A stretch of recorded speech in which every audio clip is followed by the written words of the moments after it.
Economista con estudios de doctorado en crecimiento económico y desarrollo sostenible y en ciudad, territorio y sustentabilidad, profesor investigador titular del Departamento de Economía del CUSEA y también es miembro del Sistema Nacional de Investigadores.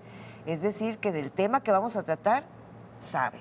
¿Cómo está, doctor? Me da muchísimo gusto saludarle. ¿Qué tal, Josefina? Buenas tardes. Buenas A tus tardes. órdenes. Gracias, doctor.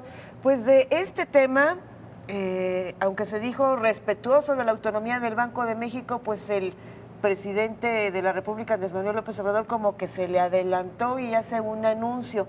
Pero ¿qué nos dice al respecto y sobre todo el contexto que hay nacional e internacional, doctor?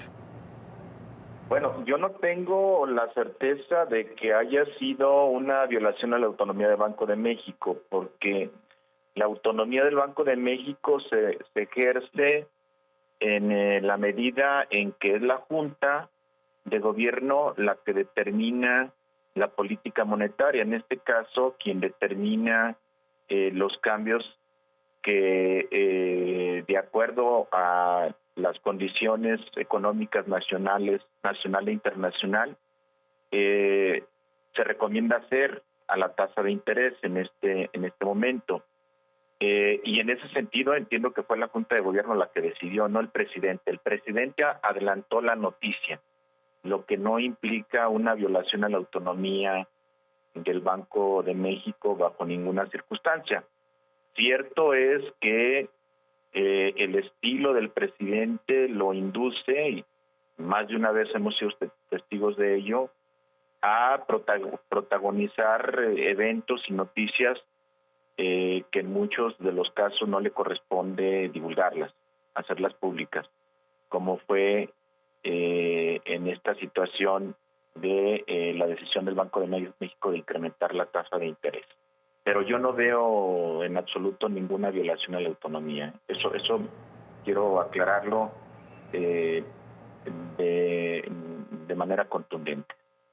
Doctor Pablo Sandoval, le saluda José Ángel Gutiérrez. Como bien lo señala, bueno, al final más bien este madruguete queda solamente como parte del anecdotario de un estilo de comunicar por parte del presidente. El anuncio como tal, el incremento a la tasa de interés, ¿cuáles son las ventajas y también desventajas? Porque seguramente para quien tiene un crédito o en este momento está con las tarjetas de crédito al tope, por supuesto que esto sí trae esas otras desventajas. Sí, claro, tiene sus ventajas y sus desventajas. Lo que pasa es que los lineamientos para la toma de decisiones respecto a la política monetaria son muy claros. Cuando hay una desviación del objetivo de inflación de manera importante, como está ocurriendo actualmente, estamos hablando de el objetivo de inflación para este año por parte del Banco de México, es decir, de incremento en los precios, el índice nacional de precios al consumidor, el objetivo planteado era de 3 más menos un punto, es decir, de alrededor de 4%. Estamos siendo testigos de tasas de inflación de alrededor del 7.3%. De hecho, en la última quincena hubo por primera vez durante los últimos meses un ajuste a la baja de la inflación, pero de todas maneras está muy por arriba del objetivo de inflación. Entonces, cuando eso ocurre, el Banco de México tiene que ajustar la tasa de interés de acuerdo a lo que se conoce como la regla de Taylor, con el propósito de alinear la tasa de interés con la tasa de inflación y de esta manera contribuir en la medida de lo posible a un ajuste en la inflación, ¿sí? Por supuesto que un incremento en la tasa de interés implica también ciertos costos económicos. ¿Por qué? Porque por una parte un incremento mayor en la tasa de interés reduce o tiene un impacto sobre el crecimiento económico, es decir, ejerce una presión a la baja del crecimiento económico, por lo tanto, de la demanda agregada, y de esta forma se esperaría que la inflación se redujera. Lo ideal sería que se ajustara al objetivo de inflación planteado por el Banco de México. Pero por otra parte también recordemos que la tasa de inflación es el costo del dinero. Por lo tanto, el crédito se encarece, todo lo que está relacionado con el uso del crédito, tasas de interés, deuda, etcétera, va a tener un costo mayor. Ese es uno de los digamos, efectos negativos que tendría esta política, esta decisión del Banco de México de ajustar al alza la tasa de interés.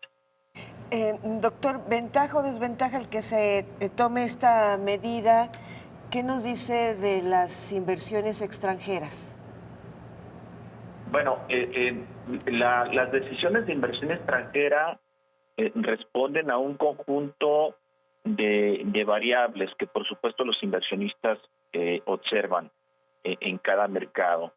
En el caso de nuestro país observa, así lo han dicho algunas corredurías, algunas empresas calificadoras, es decir, quienes están evaluando el comportamiento de las economías a nivel mundial y emiten recomendaciones en su caso de inversión o de retiro de capitales. México se ve como una de las economías más atractivas de América Latina. ¿Por qué? Porque los riesgos fiscales son mínimos. Afortunadamente se ha hecho un manejo muy responsable de los recursos públicos, de los ingresos y del gasto, de la deuda pública, incluso bajo parámetros que rebasan por mucho las expectativas que se tenían con este gobierno, que se le acusa de ser un gobierno populista. Las expectativas de crecimiento también son positivas, aunque son menores que las que se tenían al inicio del año, pero la economía se espera que crezca alrededor de 2 puntos porcentuales este año. Se cuenta también con recursos suficientes, con reservas suficientes para hacerle frente a cualquier choque externo.